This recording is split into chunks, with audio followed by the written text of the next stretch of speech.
It has liquid in it, so that's not true, and ice. Well, what you're showing me is a cup. Technically, what I was showing you was a logo.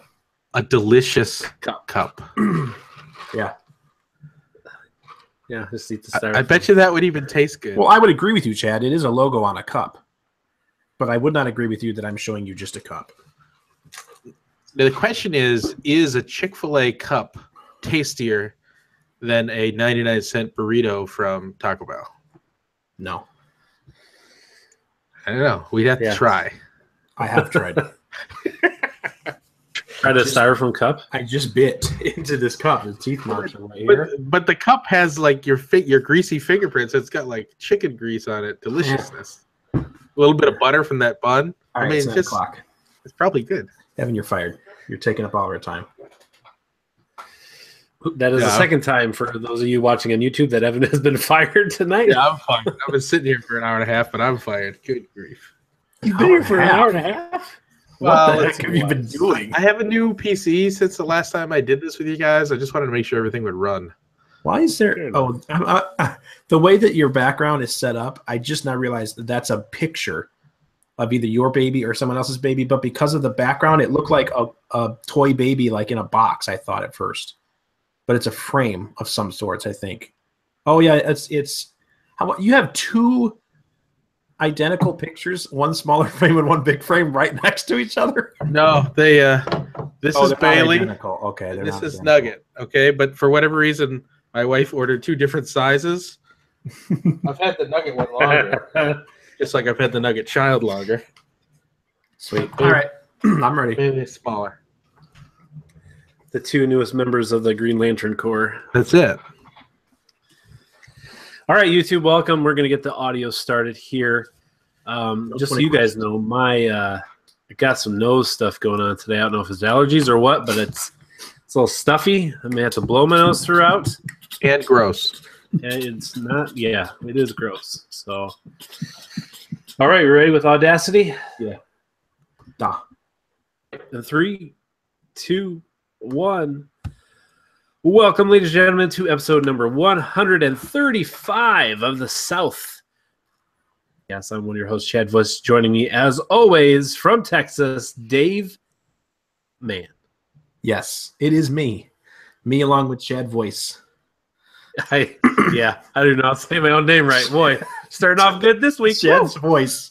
That is Chad's voice. So technically you weren't wrong. For not the first time, but the numerous times, Evan, my hero, Steele. Welcome to the podcast, Evan. Yeah, generally accepted, most frequent guest host. My only question is there a point at which I'm no longer eligible to win the PlayStation? Oh, this appearance did it. Sorry. I didn't tell you in advance. It's a trick. It's worse than being fired. Your brothers all paid us extra to get this to happen. Foiled again. But seriously, Josh was not able to join us, so Evan graciously last minute jumped in to fill that third seat, and we appreciate you doing so. Let's jump right into it. Anything really necessarily to announce for this surprise giveaway that we're doing? No, we've already talked about it. We've explained what's happening. There we go. It has been done. So let's move right into the news that you can use if you so choose to do so. Come on, Evan. All right. You got to pick up the slack. If you're going to inform, you got to pick up the slack. Which piece did you want me to pick up? You didn't really leave me a space. I waited. Brought to us this week, the news by our good friend Andy. And Andy is just awesome. He's a busy man. Andy, we appreciate your patronage. And Dave's going to sing you a song right now. What if we rewrite the Everything is Awesome song from the Lego movie and then make it about a song about Andy? And every time until he gives us a new word, we sing that entire song in unison. I mean, well, which word are you going to replace? Every time. Which word becomes Andy? Everything or awesome? No, it would have to be Andy is so awesome instead of everything. Andy is so. I thought it was going to be everything is Andy. No. Okay. No. Awesome's got to be not quite as good. Yeah. But Andy, you're great. Thank you for your patronage. Andy is awesome. All right. So we got a few items on the news list this week. First off, Fortnite. pre-release game that costs money right now, but when it actually is out, will be free to play.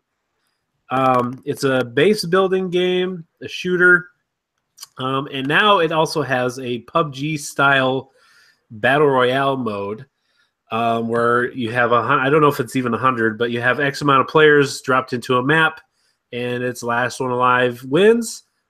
There's the crafting of Fortnite is involved still. Dave, you were able to watch some videos on this. Do you have any hot takes on that? The most important thing is that they almost tricked me into paying money for it. Because being that it is free, I definitely will check it out when it's released. But when I first heard the news about PUBG, and I've got that PUBG itch that I want to scratch, and then if it becomes a scab, I'd still pick at it because I really want to play PUBG. But anyways, wow, I did not pay money for it. What was it, like $30 or whatever? I can't remember how much it is right now. Yeah, I think it's $48. It releases this month, right? No, I don't know when it fully comes out. I don't know. It releases next year, like in 11 more months. Wait, are you serious? Yeah. Yes. It's not soon. I know that for a fact. Oh, I thought maybe I was hearing September 2018. That would be probably right. I just assumed it wasn't going to sit in pre-release for a year. Oh, plus. Anyways, never mind. They're not going to get my money then because I'm going to be playing PUBG and they'll never get me over from that. But it did look cool. I mean, those of you that, again, you can pay whatever it is, whether it's 30 or 48 or whatever. It's got its own game that you need to look up and figure out because it's not just PUBG. It's its own little game, team building, forts or whatever, and PvP and that kind of stuff. But the PUBG element did look pretty cool. Obviously, there's stark differences as far as the art style and the play style, and the fact that in Fortnite you can build different things, which can give you an advantage. Although there are a lot of things that are similar. You've got 100 people dropped into a match literally from the sky, and you go down into a map and you have third person shooting. I don't think that Fortnite has aim down sights or anything like that, or first person, but you are running around trying to be the last one surviving, and there is a play level, a little orb or whatever circle that does close and keep you in the center. So very much like PUBG in that aspect, but a lot more cartoonish and different things. Like I said, the building that you could do that make it different. But it was interesting. Hey, I guess if they capitalized, I'm sure they pulled some people over. I'm sure some people bought that game just because they wanted to play something like that. Yeah. I almost did it. So it's fair. According to because I thought it was coming out for free later this month, so maybe I don't know. According to Wikipedia, it just says expected 2018 release. So okay. I heard it sounded when I heard people talk about it like it's going to be a year. That was their anticipation. Maybe that's March. I don't know. I heard a stream. Sure. I heard a streamer use the actual word September. So maybe he just meant the mode releases in September. And so I thought he meant the game. So yeah, perhaps what it was, to be honest. Cool. All right. Well, one other thing with this game specifically that I just saw today is that this weekend it appears that there was some cross-platform play between Xbox on Fortnite. They have done the PlayStation 4 and PC crossplay, as well as Xbox and PC crossplay. But you can go to Reddit if you'd like to, where the user found a particular or a strange username on his PS4 with a space in it.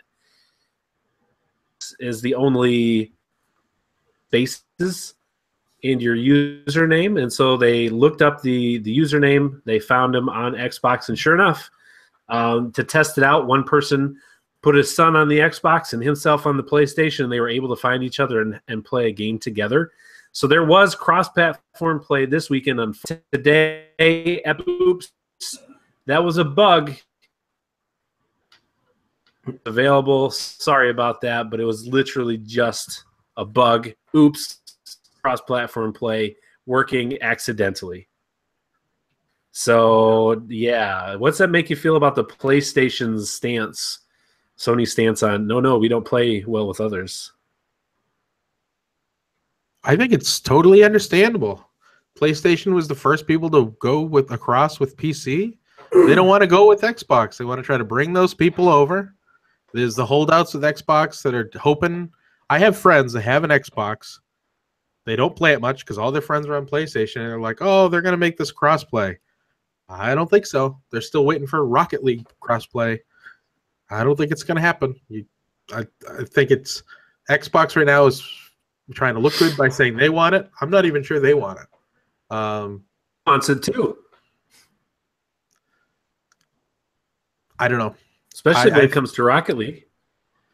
I think it's going to be PlayStation's just going to be king of the mountain until they're not. Well, developers definitely want it because it sells more games regardless. Microsoft, I can see why they want it more because they also are basically Microsoft is basically PC when it comes down to it, as far as gaming goes. But they don't make Microsoft doesn't make the money on Steam games. So Microsoft doesn't necessarily play nice with Steam. Yeah, but it's still the majority of the player base is still on their hardware. Sure. So I mean, they're making money either way. I mean, no matter how you're playing or how you're buying the games, at some point they still got your money. As far as like the player base versus PlayStation, the only I mean, I would agree with what you said about people that don't. I mean, your friends are your friends. So if you have friends for some reason that bought an Xbox while all of their friends have PlayStations, that sucks to be them. Like most of the people that I know that have Xboxes, regardless of whether they want to play with me on my PlayStation, they still play their Xbox all the time, unless they're just not very huge gamers. I mean, some people there are some people that have systems and they only play maybe one first-person shooter every year or sports games or whatever. But the only reason, for example, you can go back and podcast and listen. There are a lot of things that I love about my PlayStation. The big reason I changed from Xbox to here was because my team or my friend list on my PS or my Xbox started to dwindle because people weren't getting the new console. They were kind of lagging behind, and then after they did come over, I kind of bailed on the game that we were playing all the time, and so there was no reason for me to stay. The exclusives are definitely more appealing on the PS4, and then through this podcast, I had a bunch more friends that were on PS4. So eventually, even though I was kind of holding out, it made too much sense for me to come here. But yeah, if it was me, like I'm going to buy another Xbox. So they're going to get, they've gotten so much money out of me. I'm like, every time I go to Taco Bell and get that $5 quesarito box, I'm hoping that I win so I don't have to buy another one. I upload my codes every day. Podcast out there. Too bad there's not a podcast out there giving away an Xbox One X, huh? Too bad there's not a podcast out there where the host can also win the prize. That also fair. Yeah, wouldn't a better prize for you though be a new PC that you can actually play PUBG on? Be what? That's what you really want. You want a new PC. No, not at all. You want to be able to play PUBG today. No, there's like you'll be able to play PUBG. Well, maybe not today, but there's not an iota of desire in me to have a gaming PC at all. Even though I want to play PUBG like really bad, I don't want because like especially right now where I'm at. But even if I was at home, it's a lot more difficult for me to box up a PC and take it to a friend's house or take it on vacation than it is for me to just grab my PlayStation or my Xbox. I've always been a console gamer. I have played on PC, but I'm not a huge first-person player on PC. Like if you had like Knights of the Old Republic, I played I think the first one on PC, and I'd much rather play it on a console. I just like the controller, and if I was on PC, I'd be playing with a controller anyways. So to me, at that point, then it's just simply, do you want the better graphics or whatever processing speed or whatever you want? Yeah, I mean, PUBG's running over 100 frames per second on some PCs. I mean, they can. It looks good. I have to say it does. Like, I mean, when I first started seeing videos of this, I'm like, this game looks like janky as crap. Like, it looks so bad in my opinion. It's been progressively looking better and better and better and better. Like it looks legitimately like a first gen or current gen console game, not console, but just a current gen game, period. Well, we were talking before we jumped on the air here, and I think as we look at the numbers on PUBG, there has to be people buying new PCs to be able to play it. Because the amount of people that have it, and you need a pretty top-end PC. I just built my new rig, and it runs it, but that's because my old one wouldn't. I mean, that was one of the first games to really push my old PC to the point where it wouldn't play it. They have too many people playing. How many people do they have playing every day now, Chad? Well, moving on to the next point, they put it to for the most concurrent players ever on Steam with 1.35 million players. So Dota 2 had 1.24, I think, or 1.26, somewhere in there. And they've had that for a while. And we've talked about, if you've listened week after week, the number keeps going up, going up, going up. Sure enough, this past weekend they passed them up by a good, 100,000 players at once. And I only see that number continuing to go up. And I think you're probably right. People are out there and people are buying new computers or upgrading in order to be able to play this game. It sold over 10 million copies so far, and that was as of a couple weeks ago. So that number's probably even higher now. Mm-hmm. It's impressive. They've also added this past week. They added a new gun, new sniper. They also added fog to the map. So now that's a big deal when it comes to line of sight and being able to see from a distance. And they also added a new settlement in the top right-hand corner of the map as well, a brand new town area. When you say fog, Chad, do you mean like inclement weather fog, or just a fog period? Like it did, like fog, like London. Yeah, like London fog, where you're weather. I know you mean weather fog, but I mean like, do you mean you can't see as far all the time in the game, or is it a fog that rolls in on different weather scales? You can't see as. It's like the fog has settled over the entire map, and you can't see as far. Like it's good here, so it's constantly fog. Yeah. Okay. So it limits your visibility, how far you can see, things like that. Just like the rain map limits what you can hear. You can't hear the footsteps and things like that when they get near when rain is pounding on the door or the window of the house you're in. So the environment and the weather definitely affects the way you play. So they're continuing to update it. It's a little bit slower pace now. They were doing it very often. Now I think they're sticking to once a month. But yeah, just to kind of put it in perspective too, League of Legends, which is not on Steam, is a Riot game. They haven't announced like concurrent players in years. But back to like 2014, they said that they were saying that they're getting 4.2 million players a day.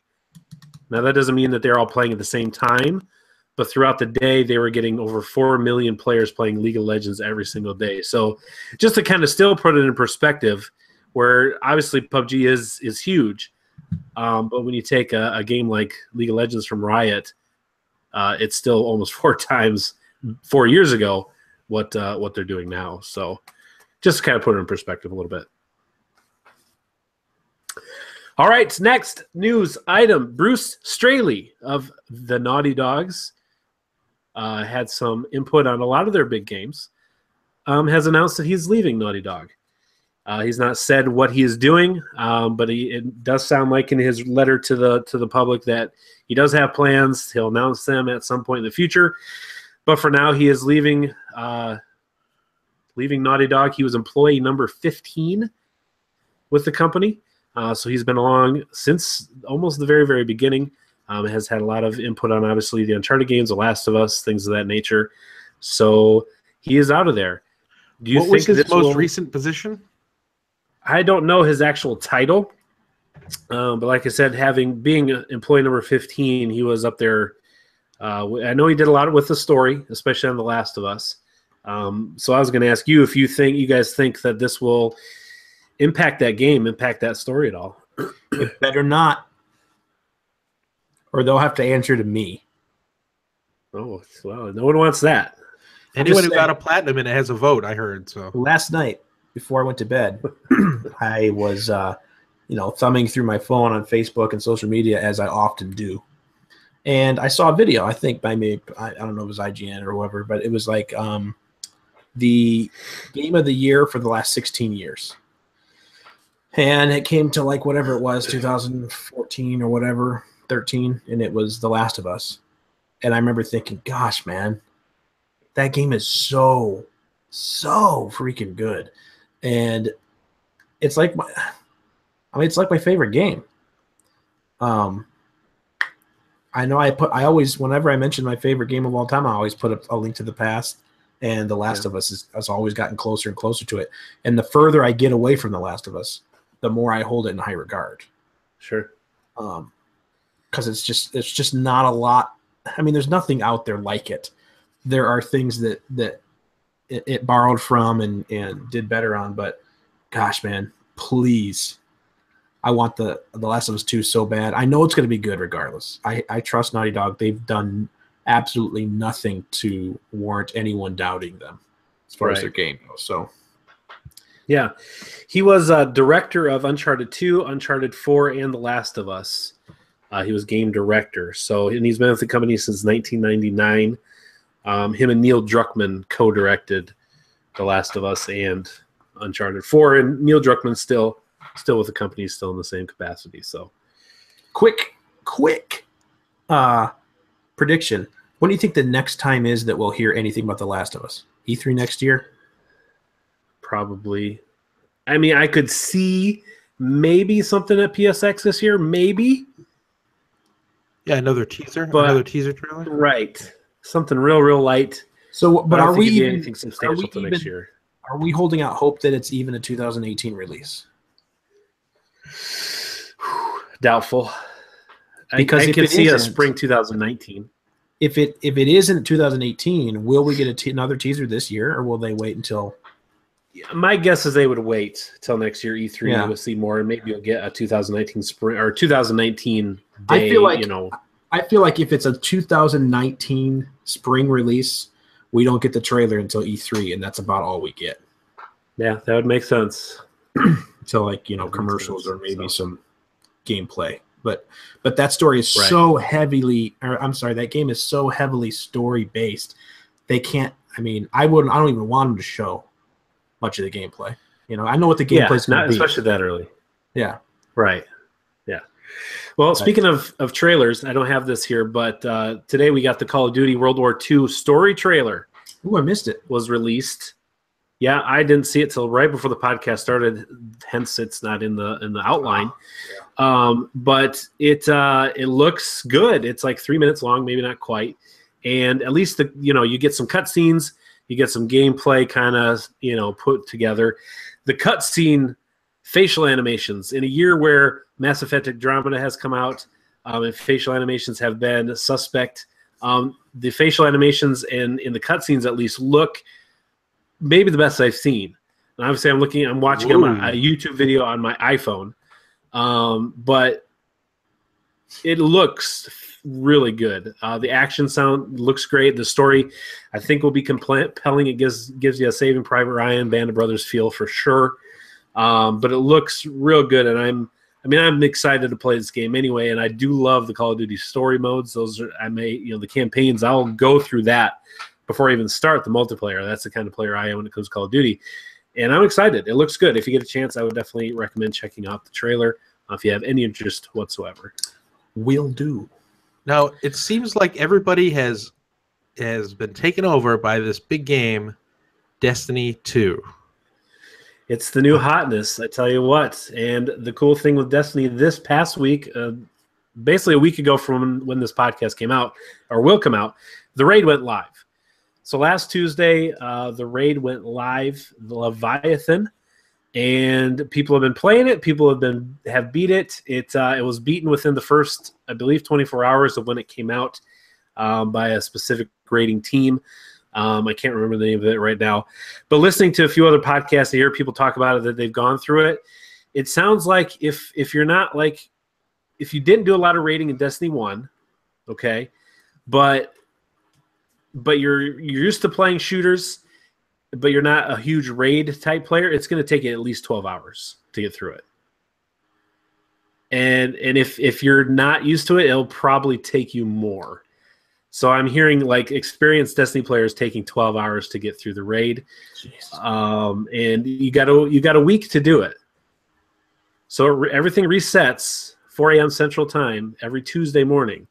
All the stuff resets, all the or not everything, but the things that are on the weekly reset then, and the raid is one of them. So you have a week to get through it. So you definitely have to plan it. So we'll talk about playing Destiny here and what we've been playing, but as we've gathered a clan and trying to assemble a handful of people, we actually have some of us in getting close to the raid ready power level, and it being a possibility for me in this game for the first time in the Destiny game to actually have an opportunity to organically do this and not have Ryland, Mr. 2,000 hour Destiny 1 player, say, all right, we'll take you through. And me just going, help me, I don't know what's going on.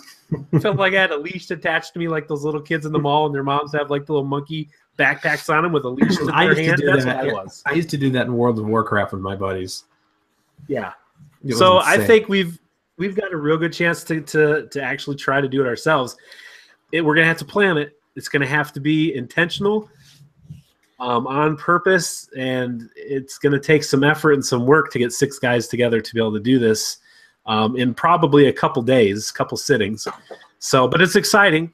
Everyone that I hear talking about it enjoys a lot of it. It sounds like there are some frustrating parts, though. So the raid is 6 players at once?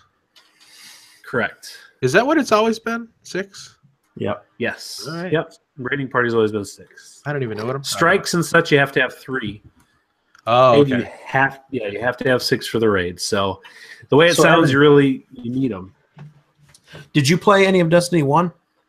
No, but I have downloaded Destiny 2, so nice. And you're going to join a clan. That happened last night. Sure. I mean, if I can just pull myself away from Battleborn, maybe it will. Stop it. I mean, hey, you're ridiculous. It's up to you. It's up to you, man. I'm just telling you where it's at. One last thing with Destiny in the news here. We'll talk about Destiny a little bit more in like I mentioned, what we've been playing. But the rumored Curse of Osiris being Destiny's first DLC is official. There's no date on it, but Bungie did confirm that that's what it is, and it'll take us to the planet Mercury. So you'll be going with the Warlock lady, Ikora. It'll be kind of something along her, because Osiris is one of the Warlock things from Destiny 1. So that is the first DLC to take you to Mercury. Now to go with Evan's transition. Stop trying to jump the segue gun, Evan. It was still worth it. That Evan is the only one playing, apparently, is slowly being put on life support and slowly being weaned off the feeding tube to be left to die. Battleborn came out 15 months ago, right around the time of Overwatch. Very similar to Overwatch, except for the fact it's not Overwatch, nor is it really that good as Overwatch, obviously. They tried going free to play recently, and I think they got an uptick when they did that, but since then the player counts have dropped precipitously. They said they will be doing their last update here either September, October, and then they're done supporting the game or adding anything to it or keeping it alive. They're going to just let it die. You know you are in trouble when you can talk about your player base is dozens of players are still playing. Not a good sign. Not a good sign. So there you go. All right, finally on the news list this week, one item which is numerous items. Nintendo had a direct this past week on Wednesday. And I don't have everything that is on the list, everything that they went through. I have 10 items from the direct that I felt, I don't know, worthy is not the proper term, but things that caught my eye. Evan, obviously being the resident Nintendo fan here, if there's something I missed that you feel does need to be included, please feel free to insert those. But first off, the big thing that I'm actually surprised wasn't already a thing. Minecraft is now on the 3DS. Wow! The direct, it's there. No, I think that's a big deal. I missed this. It's huge. I missed this, Chad. You can use it for when you announce the Nintendo. And is that okay? That was the Switch clicking. Got it. Yeah, that was good. Now, the cool thing about this Minecraft announcement, first off, it's pretty impressive they've got it running on the 3DS. But they go, and you can play it now. Like, Yeah. you just can't beat that. Yep. Press conference, Yeah, that's a great. anything. Now is a great word. Great way to release games for sure. So go download that. Another 3DS thing, Mario Party: The Top 100. Yeah. So 100 of the best Mario Party mini games is coming to one game on November 10th for your 3DS. Anybody play the Mario Party? I did. Yeah, not in a while. They've been struggling. But I thought you were going to say it's coming to one platform, and it's the 3DS. But it'd be right at home on the Switch. So we'll see if is it surprising that they haven't? I mean, why? This is weird. Why would they not co-announce it for the Switch at the same time? Exactly. It's so weird that this isn't coming to Switch, but then some stuff on this list, it's like, whoa. I mean, this is coming to Switch. It's just weird how they do it. I mean, they surprise us in good ways and bad ways at the same time. Yeah. So it's like we're surprised and flabbergasted. It's like a mixed bag of goodies that they keep giving us. Yeah, you get the black licorice in there with the Butterfinger mini bars. You know, because it's none of it's candy. Bad stuff. Some of it's not good. Weird. All right. Well, the things Dave is hinting at is Doom and Wolfenstein 2 are both Wolfenstein 2 are both coming to the Nintendo Switch. Doom is coming this holiday, and Wolfenstein next year. Now, see, these are both very impressive that they're coming to the Switch. Would have been more impressive if Wolfenstein 2 was coming out on its release day to Switch instead of waiting. But still, it's still impressive that it's coming. This is a AAA game that's not released yet. And so I mean, Doom on the go? Like that Doom on the go? Holy cow. Yeah. That's intense. Exactly. So that's cool. That's exciting. That's really good. I like it. That just means obviously, Bethesda putting Skyrim on there, which we've got a date for Skyrim, November 17th. Now putting Doom and Wolfenstein. Obviously, Bethesda's like, we're going to do stuff for the Switch. Wait a second, Chad. I guess I never paid attention. Is this the thing that Bethesda could have been hinting at? I don't believe so. No. No, you think that's separate? So yeah, because this isn't a new game. From what I understand, that's a new IP that they're saying. They have a new game. No, or maybe they didn't say. I thought you were talking about it being you were thinking it might be a mobile game. Yeah. And they didn't specifically say new IP. I don't think so because Bethesda didn't come out like with a big, hey, look at this is the game. No, that's what I'm telling you. Like yeah. I asked, I wonder if it could be a new IP, but they didn't specify that it was. So could this just be it? If it is, I'm surprised that Bethesda didn't come out with their own press conference about it or their own at least press announcement or press release. Yeah. They just let Nintendo do it. Because this is Bethesda. They would have done something along that. Yeah, it is interesting that they didn't announce it too, but whatever. Yeah. Hopefully they do come out with something else. Interesting. But yeah, very cool to see it coming to the Switch. Yeah, good. Third-party support. I like it. Let's do it. Splatoon 2, one of the best-selling games on Nintendo Switch, is getting some new maps and new weapons. They announced that during the Direct. Evan, you still putting some time into that? The last time I played was the last Splatfest, so it's been probably, what was that, a week and a half ago? Right. So I'm still getting on. They're bringing out some of the classic maps from Splatoon and some new stuff, some new weapons. Cool. It's great. Splatoon is amazing. If you have a Switch and don't have Splatoon, you're missing out. But it's not really a surprise to see new maps and new weapons. That's what they did for Splatoon. They just kept dumping content for a straight year. So you got more coming. Good news. Good news. Another Switch game that they announced a date for is Xenoblade Chronicles 2, coming December 1st.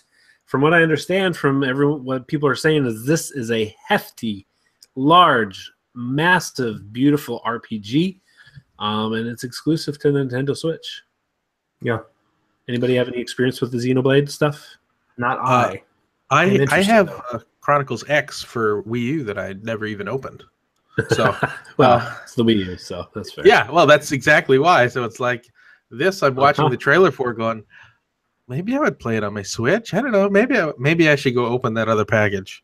I don't think I'm getting it, but it looks good. It looks really cool. Looks really cool. Yeah. So another massive RPG to sink your time into on the go. Another thing they announced are some arcade archive games. You say, oh, great, the virtual console, right? No, they didn't use that term. They didn't say anything about it. Still may not ever even come. Who knows? But we are going to get, you remember old Mario Bros? Not Super Mario Brothers, but Mario Bros, where it's like the competitive / co-op, hit the POW block, flip over the spine guys. Yeah. That's coming. Didn't they, correct me if I'm wrong, I can't remember where it is. Didn't they have this as like a mini game in Mario 2 or something? It was one of Mario them. 3. Was it Mario 3 that had it? Okay. Mario 3. Yeah. So, and this Player is an old control arcade could be game. fought for. Yep. Yeah. This is an old arcade game back in the day, a versus game. They're also at least releasing like 4 or 5 other versus games. Ice Climber versus, Balloon Fight versus, and also the arcade version of Punch Out, which is different from the console version that everyone's used to seeing. So this is cool. These are coming out. I think Mario Bros is coming out September 27th, so that's here just in another week. And then the other ones I believe are coming out here this fall as well. So cool little kind of dipping the toe into the virtual console, water a little bit. Are we ever going to get the virtual console? Is that going to be a thing? Yes. I believe, as much as I hate to say it, I believe that it has to be because they're not saying anything. If it wasn't coming, they're big jerks for not just saying, hey, this isn't coming, so grab all of the nostalgia stuff you can everywhere else because it's not coming to the Switch. So I believe it has to be coming. Evan, you think so? Oh, yeah, definitely. It's just a matter of when. They're working on other things on it. As a marketing perspective, you're probably saying, let's get a user base, and then they start doing what they did with their other systems, which is a weekly drop of something. Each week, here's a new thing going into the virtual console, and that gets them in the news every week, gives you something to put $5 into every week. But, wait until everybody's got their Switch, or at least the first, 10 million people have their Switch, and then start that rather than starting it now and having people get it and have a back catalog. Sure. Makes sense. I hope you're right. Next, Project Octopath Traveler. That awesome game that was announced during the Switch reveal that everyone's just like, wow, that looks cool, but with that name has a demo out available right now. And all of a sudden, there's big words around, this is a working title. Like, please forget we ever told you this is the name. This is a working title. We're going to fix it. Yeah, we realize Octopath Traveler is real dumb. I will say, I downloaded this demo. Yeah, I went to see my kids this weekend, so I didn't have a whole lot of time to myself to just sit down and get into something. But it did give me a lot of nostalgia feels for something like Secret of Mana or The Secret of Evermore, I think is what it was called. To where I'm interested in seeing what this is. I'm interested in playing it. Especially, again, talking about the Switch, it's just weird having the Switch in your hands and playing it. Just doing that in itself does something to me as like a first generation Nintendo kid.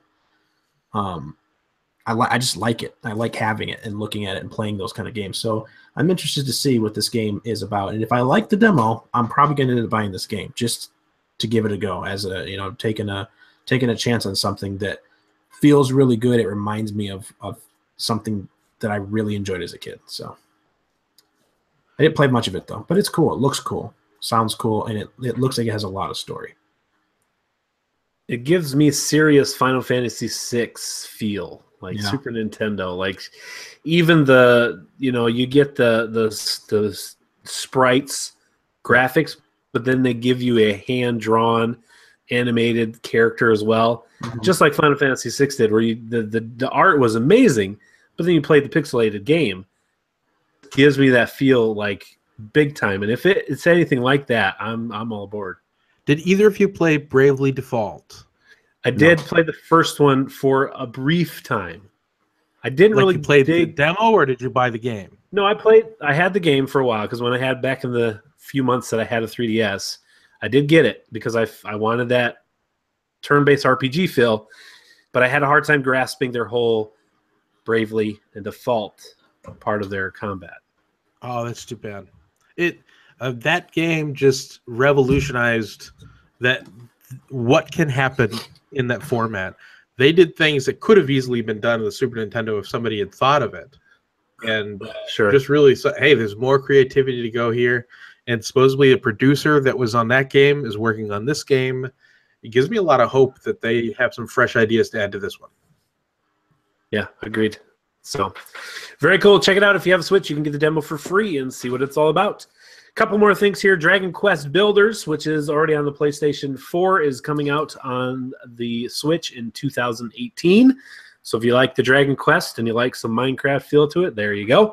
I'll get that. And then finally, they showed a new, with more gameplay, more worlds for Mario Odyssey. I haven't actually watched to see this. But is this it's like the 7 video minutes long? This is the video though with Mario's areolas. Yeah. Correct? Yeah, it's not that exciting. That's such a short amount of what they showed, but yes, that is what everybody is pulling out of. I promise you, it's not that exciting. Now, let me ask you a question: is this a day one buy? Oh, with Mario Mario Odyssey? Yeah, Absolutely, 100%. Absolutely. Stop showing us trailers, Nintendo. We get it. We're gonna buy it. Yeah. Oh, it looks so good. There's a soaring option, just like Zelda. Like you turn into this little dinosaur, and you could jump off, and he's flying down, and oh my gosh. No more. Just get us to the game. Stop showing it. Yeah, it looks so good. I can't wait. All right, well, there you go. That's all the news that I have from the Nintendo Direct. Like I mentioned, there were some other things that were there. I didn't pull out everything, but I did pull out some of the things. Get a Switch, guys. If you don't have a Switch, you like Nintendo, give them the money. Go buy a Switch. It's a good piece. It's a great piece of hardware. As much as we find fault in a lot of the way they do things, there's no doubt in my mind the Switch will pay off if you buy it. It will pay off. Absolutely. There's already great. I mean, Zelda came out at launch.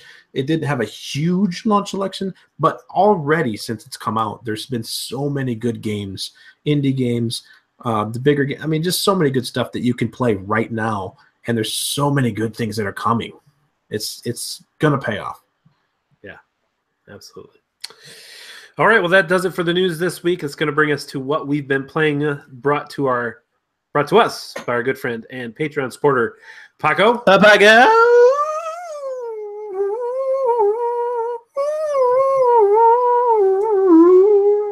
Wow.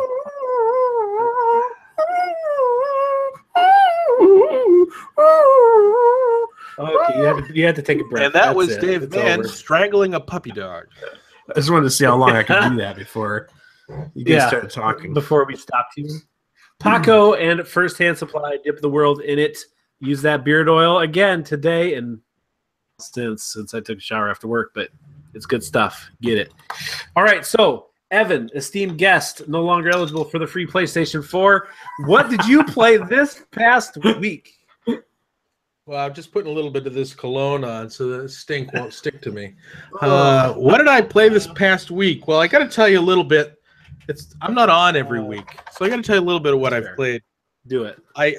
I've been working through and finally platinumed Horizon Zero Dawn. And if there's anybody listening that has a PlayStation and has not picked this game up, I don't care if it's still $60. Go get it.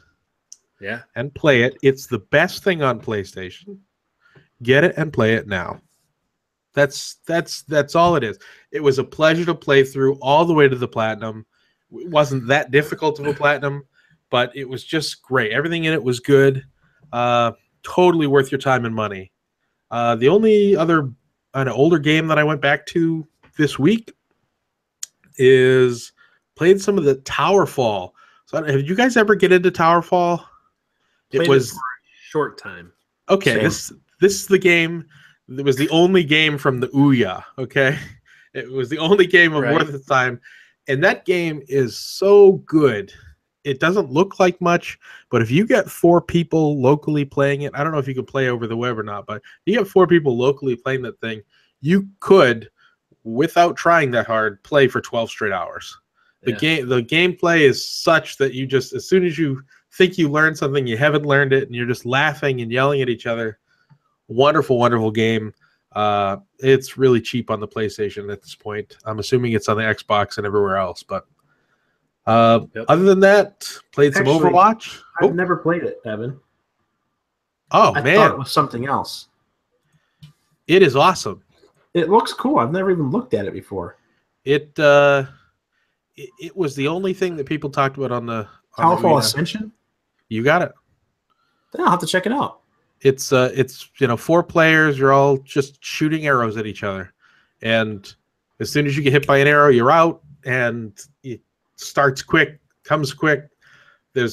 You can jump on each other's heads like Mario to finish somebody off, and there's just so many ways to beat the other people. But you've got 4 people on screen.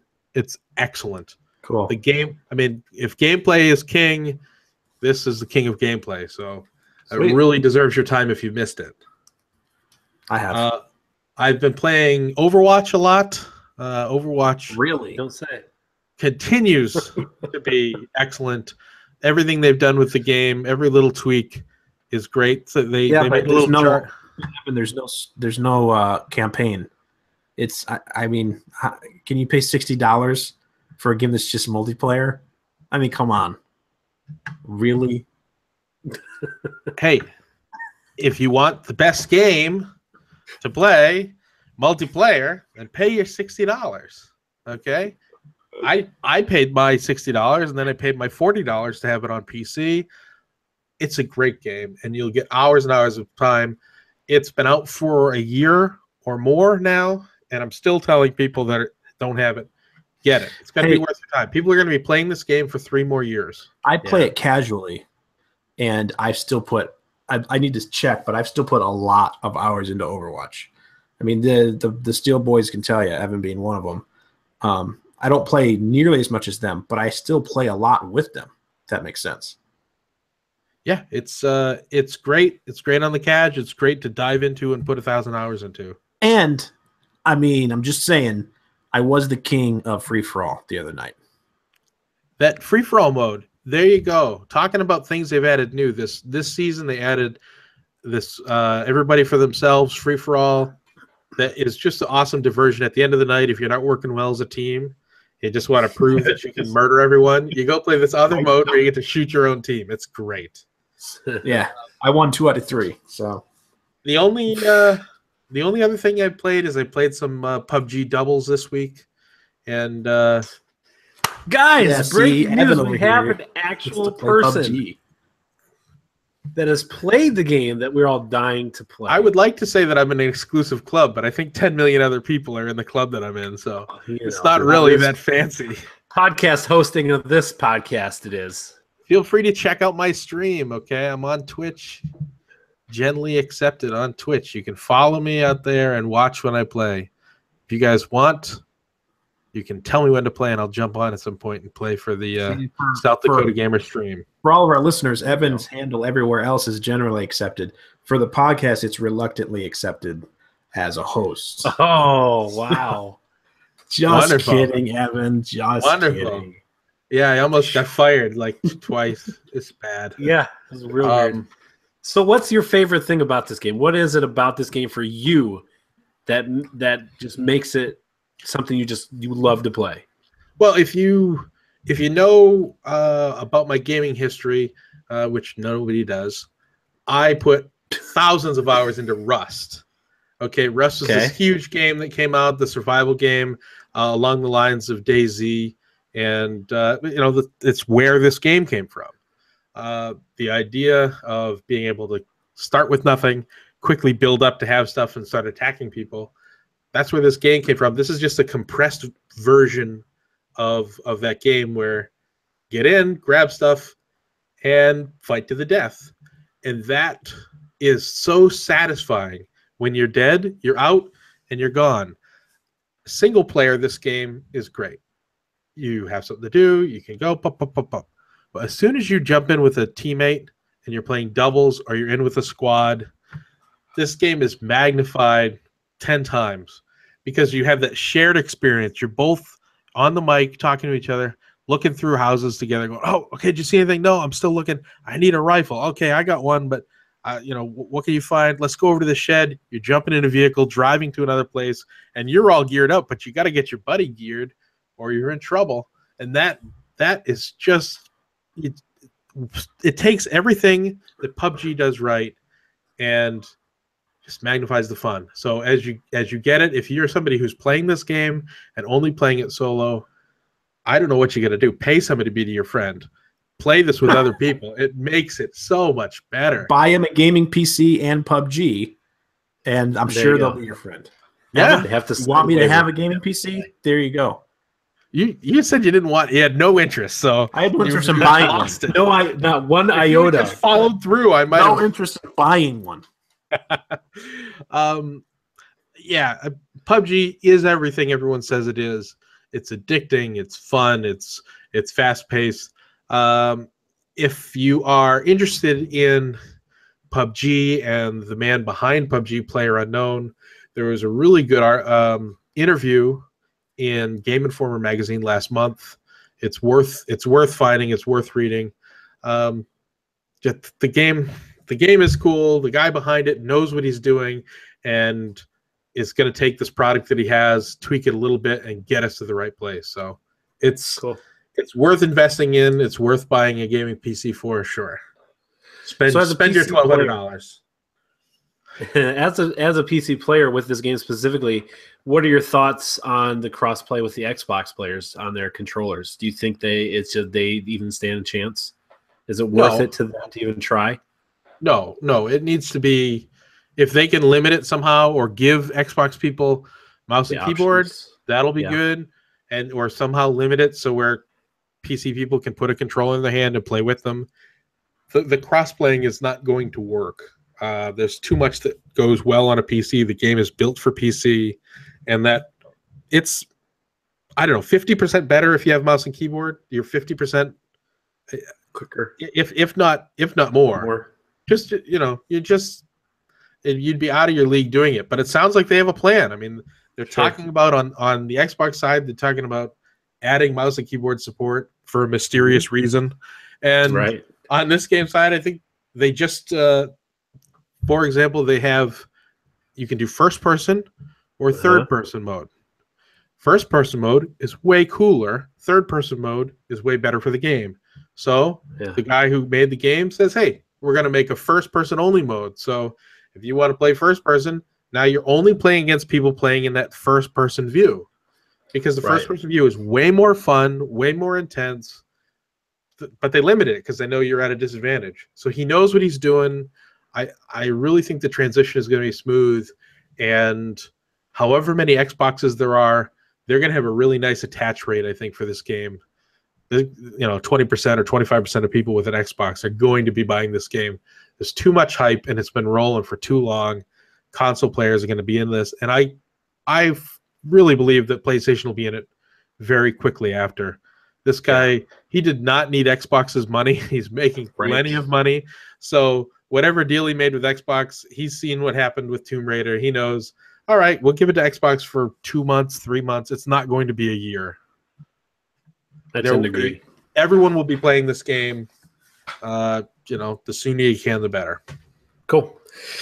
Well, good. How about you, Dave? What have you been up to? Well, I went this past weekend to see my kids, and so I played a bunch of games not very long, and had my son playing around on my Xbox or my PlayStation. So the one game he did play a little bit on, which something got to know with my son, is he's super into YouTube and super into tutorials and knowing everything about what he's getting into. So he's like, he'll know the spoilers about a game before he even plays it. I don't know how he's not to the point to where he appreciates enjoying it as he goes. Yeah. So he's like, "Oh, you have the Telltale Batman. What's the first mission of season 2? Evil Within or Enemy Within? Enemy Within. Oh, can I play that? I'm like, well, you haven't even played the first one. Well, I know what happens. I'm like, there's no way you know what happens. Then he tells me the whole plot of the first one. Down to all the enemies. He knows how everything goes. And, except for the one thing he did, he asked me, like, why is Bruce Wayne's ear like that? And I said, well, it's the decision I made in the game, affected it. And so happened. Yeah. So he was because he's played through a Telltale's Minecraft story, but he's not done the other ones. And so he knows how it goes, but and it was cool hearing him ask me. He actually asked me how much the decisions affect the game and change it. So he was like legitimately interested in like, oh, like it's different if I do this or that. Right. So I woke up. I got a room at the Hampton Inn and brought my PlayStation and everything, and the kids we were all sleeping, and I wanted them all to sleep in. My daughter's like, I'm gonna sit and alarm for 7:30. I'm like, no. It's like, let's sleep in. Well, she set it for 11:30. I woke up at 7:30. She set it for 7:30. I woke up at 7:30 to it going off. She's out cold because I had them. Yeah, of course. We were at Walmart until almost 11 o'clock at night. I kept them up late because I wanted to sleep. Yeah.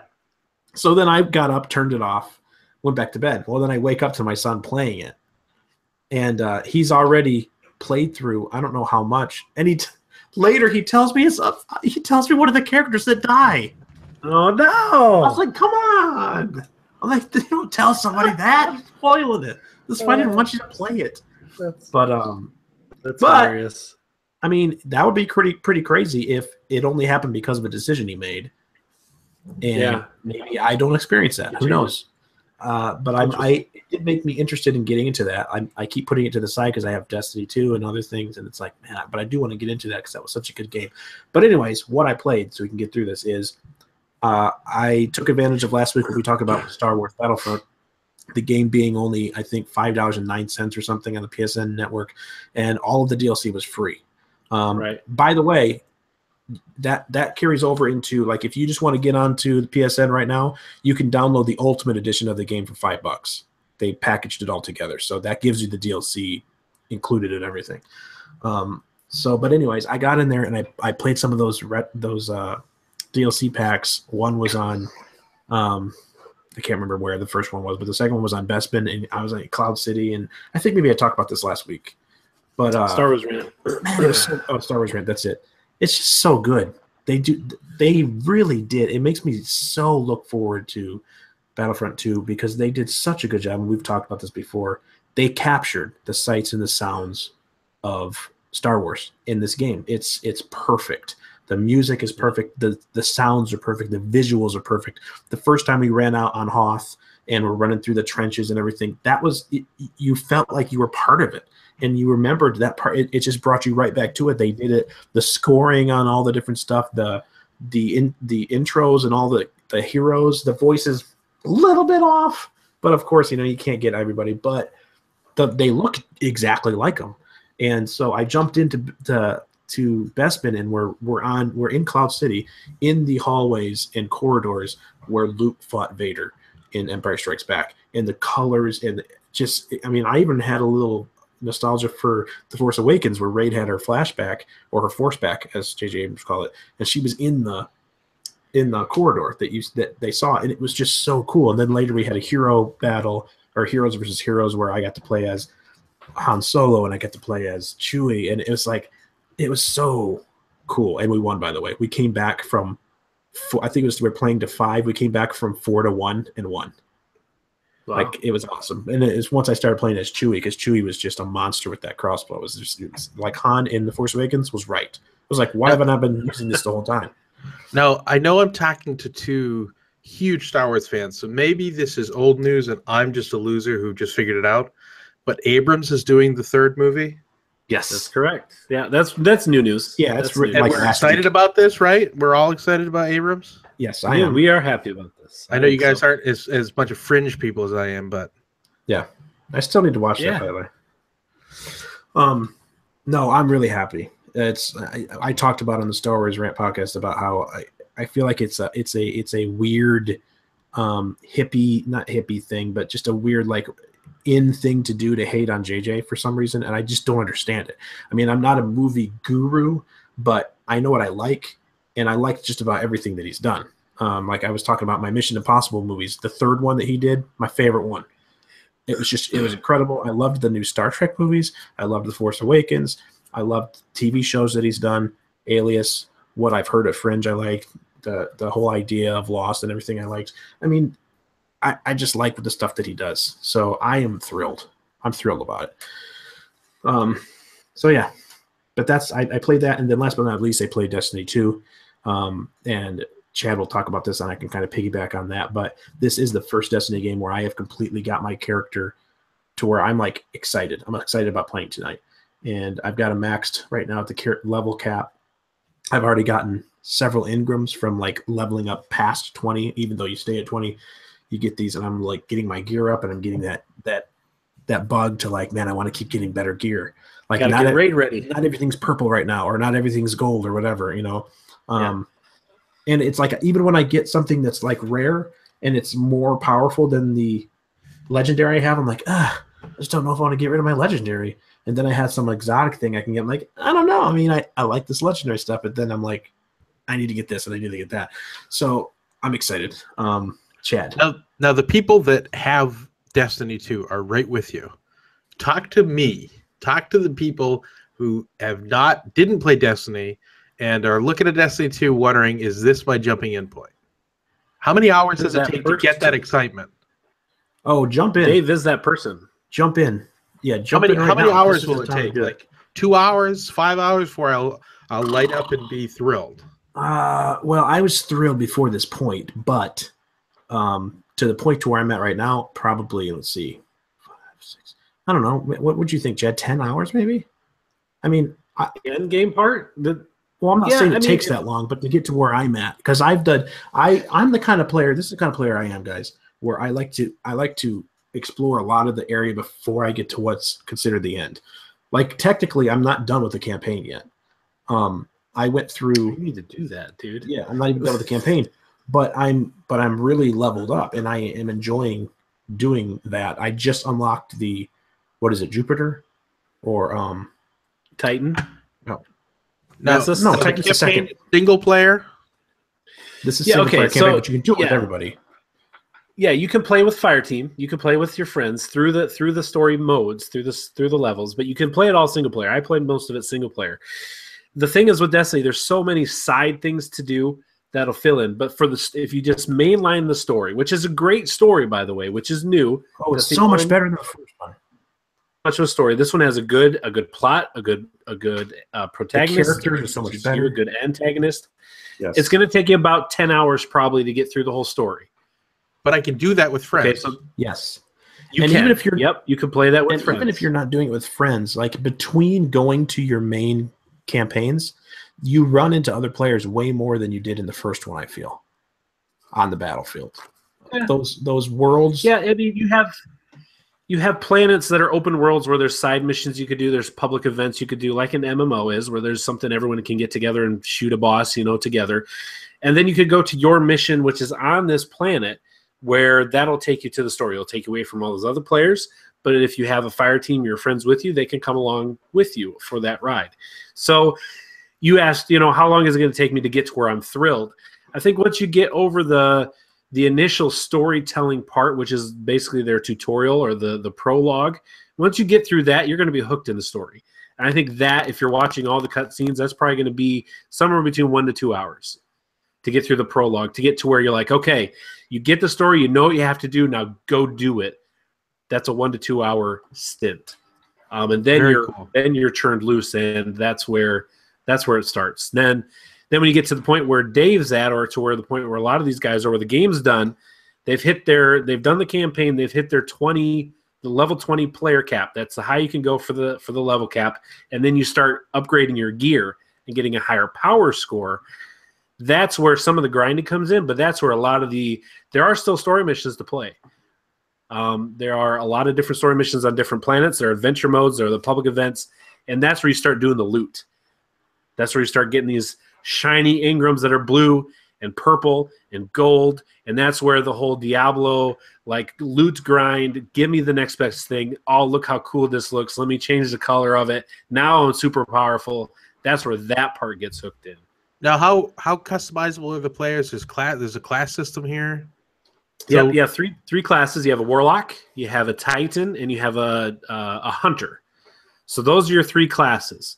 And they play a role specifically. They have different abilities that are unique to their class, and it just kind of depends on how you want to play. But they're different in their roles. There's different gear that you'll get depending on which character you do, and there are also different abilities depending on which skill tree kind of thing you want to put your abilities into as well. So those are subclasses. There's 3 subclasses per class. So like I'm a warlock. You start off with basically your solar power, and then when I get my ultimate ability, basically I use my ult, I have this fire sword that I can just fling out at everyone, and I'm floating through the air doing a fire sword. Then I unlock the electrical ability, which I'm basically Emperor Palpatine. I use my ult, and I'm force lightning out of my hands. It's chaining to every enemy around, and it's fun, and it's crazy. He cackles when it happens. He says, unlimited power. He doesn't say that. No, he doesn't say that, but how cool would it be if he did? But do you say that in the mic whenever you... Yeah, every time. I can verify Chad has. Paco's like, stop. Just stop it. Okay, you've got me excited. It's fun. I will try it. And it's been more fun, I think, this time because we've got a group. We've got a group of people playing.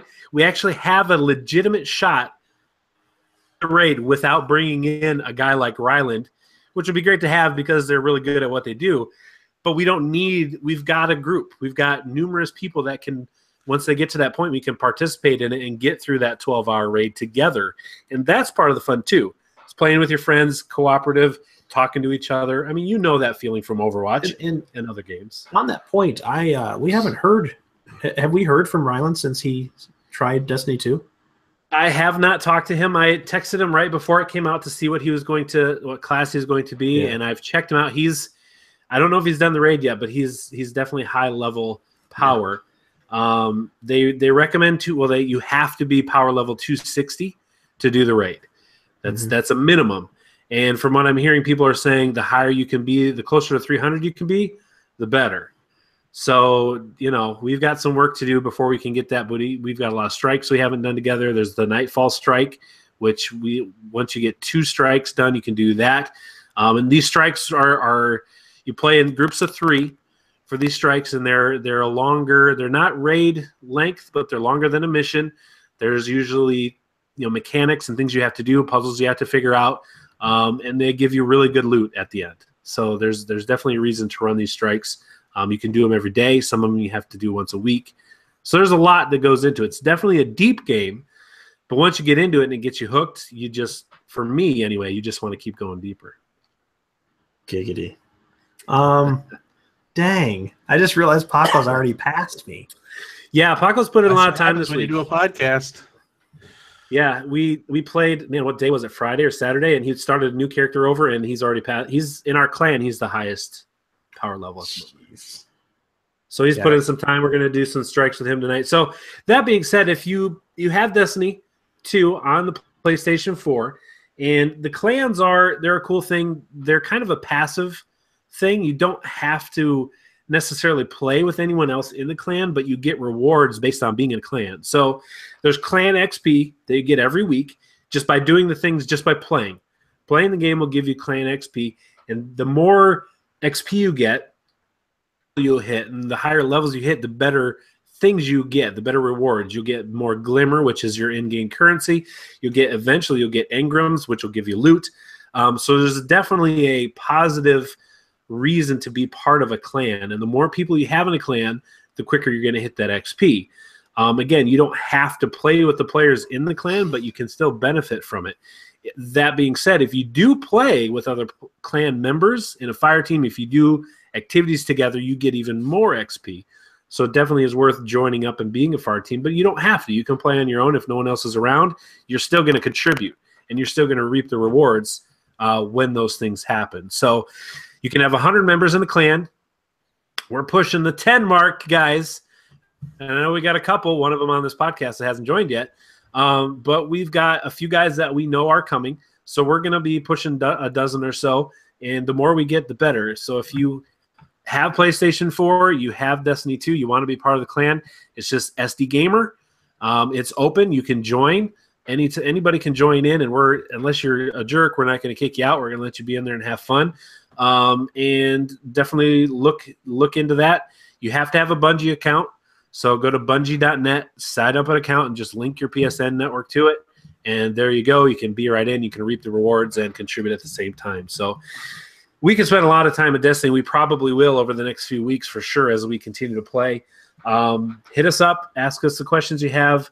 Or give us the hints. If you have hints, again, we've played some, but there's a lot of things we don't know. Trust me, I've read a lot of FAQs, a lot of articles on a lot of different things to try to make sure I understand what's going on. So if you have pointers and tips, let us know what those are, and hit us up if you're on the PlayStation 4. We'd love to play with you. So that's all. That's literally all I played this week. I didn't touch another game but Destiny 2 for the entire week. So that's going to end the what we've been playing section. I'm going to stop talking for a minute as Dave takes us through the new releases. If you got money to spend at the mom and grop shops, these are the ones you can spend it on. Right. Dave, take it away. September 19th for the PS4 and the PC is Echo, which I don't know a lot about, but it looks similar to it's a top-down view of a game. To volume. Volume. What's the problem? It's an echo. It's an echo. I think he snapped. You're echoing because of echo. Echo.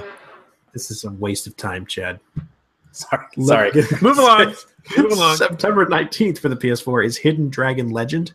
Also another game I don't know a whole lot about, but it's a fighting game similar to Street Fighter and Mortal Kombat, those style of fighting games. So if you like fighting games, you can check that out. On September 9th for the PS4, Xbox One, and PC is Marvel vs. Capcom Infinite, another fighting game, and it's very self-explanatory about the characters that you play as. For the Switch, PS4, and Xbox One is NBA 2K18, another self-explanatory game, basketball. Chad's very, very good at it. Chad and Evan play it all the time. Not together, but just all the time by themselves. One on themselves. Also, September 21st for the Switch, Steam World Dig 2. Our loyal listener and a friend of the show and brother of current host Evan Steele, Jordan Steele, played and I think got the platinum on Steam World Dig for the PS2 or PS4. Of course, Steam World Dig 2. I'm pretty sure he did. I'm not positive. I know he played a lot of it. Platinum machine. Yeah.